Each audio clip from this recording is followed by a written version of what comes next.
Hey guys, welcome back to Beyond the Release. I've got a little bit of a kind of a fun video I wanted to do today. I've just been out here goofing around, and I've got a few different fixed blade broadheads that I just had laying around that I don't really care about so much anymore. So I just wanted to kind of put them through the ringer and test them out, see what happens. So what I've got is a G5 Montech. That's a kind of a favorite among the deer hunting community. A lot of people love this broadhead. It's a super durable broadhead, not known for being one of the sharpest out there, but it's reliable. I've killed a lot of deer with these. So that's one I'm going to be shooting. And then I've got this Magnus Stinger, I think is what it's called. This is just the single blade or dual blade, whatever you want to call it. It doesn't have any bleeders or anything on it. It's just a straight broadhead. It's got kind of that serrated edge on it on this one. So that's also one that a lot of people like to shoot. So, and then this is kind of my personal go-to for deer hunting the past couple of years. This is the one that I've really kind of fallen in love with. This is the Q80 Exodus. So I'm going to test all these, and this isn't really like a full-on test. If you guys want to see something like that, go watch the John Lusk video. He really actually tests penetration and all that stuff. I'm just out here just tearing some stuff up just because I got a few things laying around that I just thought it'd be fun to shoot through some stuff and see what happens. So I'm not so much saying that one of these broadheads is better than the other. I like them all, so they've all been good for me. But so basically what I'm going to do 3 different levels. First I'm going to shoot through a golf ball. I'll put this golf ball on a tee up there, my target, and I'm going to shoot that and see what happens. And then if they survive that, which I assume they all will, I don't think they'll have any issue with that, I'm going to shoot through this tumbler. This is not a actual Yeti brand because, if you shoot through a Yeti, I would assume it just, as it approaches, it just turns into powder and disappears into thin air. At least for the price they charge for Yetis, that's what should happen, I would think. They're indestructible, right? I'm just kidding. But anyway, this is just a little kind of a cheap giveaway tumbler that I've got. I just wanted to, it's pretty thick wall, pretty similar to a Yeti, just not quite the same. And then if it makes it through all of that, the last one I'm going to do is just a standard padlock. And that I'm thinking is going to tear some stuff up. So if it makes it through those other ones, I doubt that it's going to make it through this. But we'll see. So that's what I'm going to do today. I've got the same arrows for all of them. These are going to be, these are actually some old arrows I had. The company is no longer called, when I bought these, they used to be Vector Archery, and then they went to Method Archery, and now they're called Contact Archery. But this is a ZMR that I've got from them. I've kind of gotten away from using the really heavy arrows, and these ones aren't too terribly heavy, but they're a little bit heavier than I like. So I'm just gonna mess with them out here today and see how they hold up. So that's what I'm gonna be doing. Here we go. All right, guys, here we go. First one is gonna be the Montech, everybody's favorite. Let's see how it does. This is actually, I haven't even ranged this yet. I'm not very far. I just decided to keep it kind of close because I'm shooting some small stuff and I haven't been practicing too much. So this is 21 yards. So I'm gonna get my sight set for 21 yards real quick, and we'll start flinging some arrows. Here we go. Montech at the golf ball. 21 yards.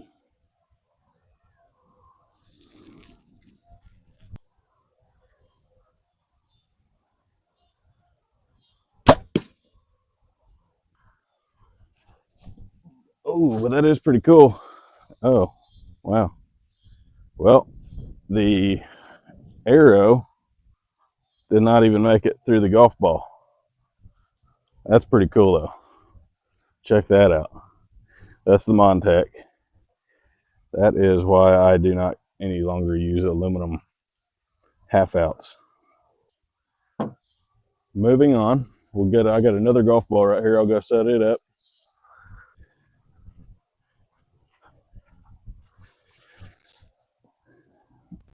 All right. Let's try the Magnus on the golf ball. Same distance, 21 yards. See what she does.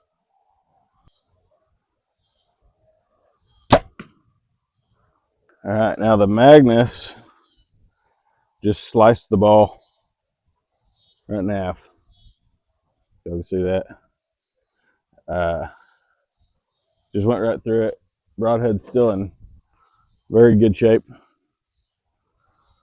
So let's try the Exodus.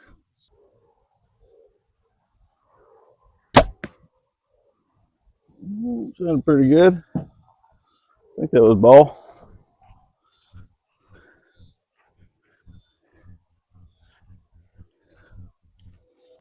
All right, so here are the results of the golf balls. The Magnus and the Exodus both just kind of split the golf balls in half like that. Just splits right down. And then the G5 obviously is stuck in there. And it will not come out. I'm afraid if I pull too hard, I'm going to cut myself. So I'm just going to leave it in there. So let's move on to the fake Yeti cup. What do you say? This will be a much easier target because it's bigger, which I like. Hurry up and get this thing done.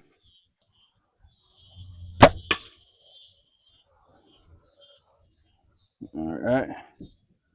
That was kind of crazy. It's like it hit it and skipped off to the side. Or oh no, it's all the way through it. That's cool. All right. I like that.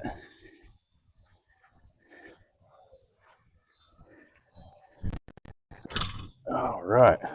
Now that's pretty sweet. We're gonna have to probably take the broadhead out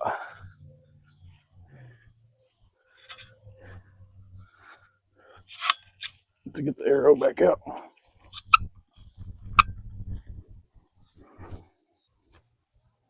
Went all the way through both sides.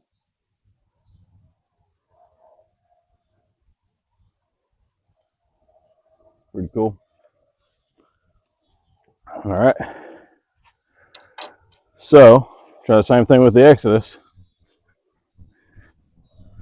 See how it does.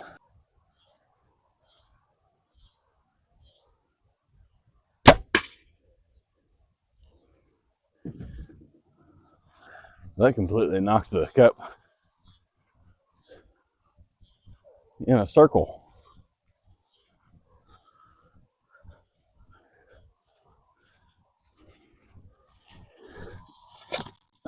That's pretty cool.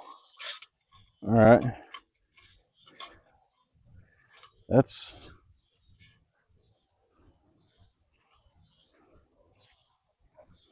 see, I like that triangle shaped cut because it does not on an animal that's not going to want to seal back up. It's just going to be spitting out blood, which is exactly what we want as hunters, obviously. So this is the hole from the Magnus. That kind of sliver there went all the way through. And this is the one from the Exodus, which I'm going to say I'd prefer that one from the Exodus. That's just me.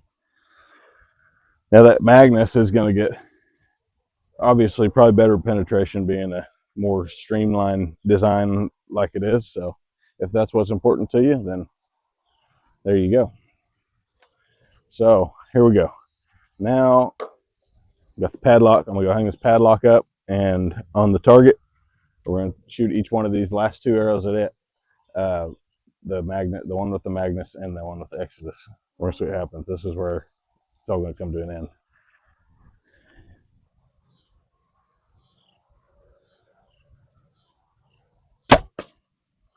Ooh, That sounded rough on that arrow, but it sound kind of looked like it might have went through it, which is insane if it did. It did not. Ooh, broke the arrow. Well, we're gonna try to throw it on a different arrow.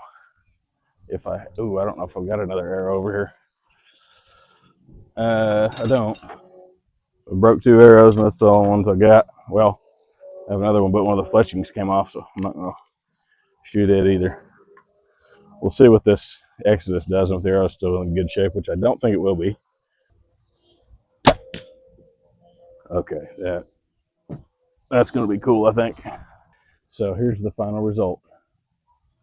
That is from the Exodus. Didn't go all the way through. Just hit that front side, broke the arrow. That was my last arrow. So that's what we've got. But that's pretty cool. And check this out. The broadhead's up there, still in one piece. It's a little mangled up for sure, to be expected, but I mean, I'd say that's a pretty well made broadhead, in my opinion, to shoot through a padlock uh, or into a padlock. It didn't go through it, obviously, but that's pretty cool. I want to keep doing some more videos like this. We'll probably get the other guys together at some point and get some other little items that we could shoot through and really put this stuff to the test just to have some fun. So thanks for tuning in, guys. That was a lot of fun. We'll probably plan on doing some more stuff like this in the future. And we got hunting season right around the corner, so be ready for that. We got a lot of good stuff coming your way. So stay tuned.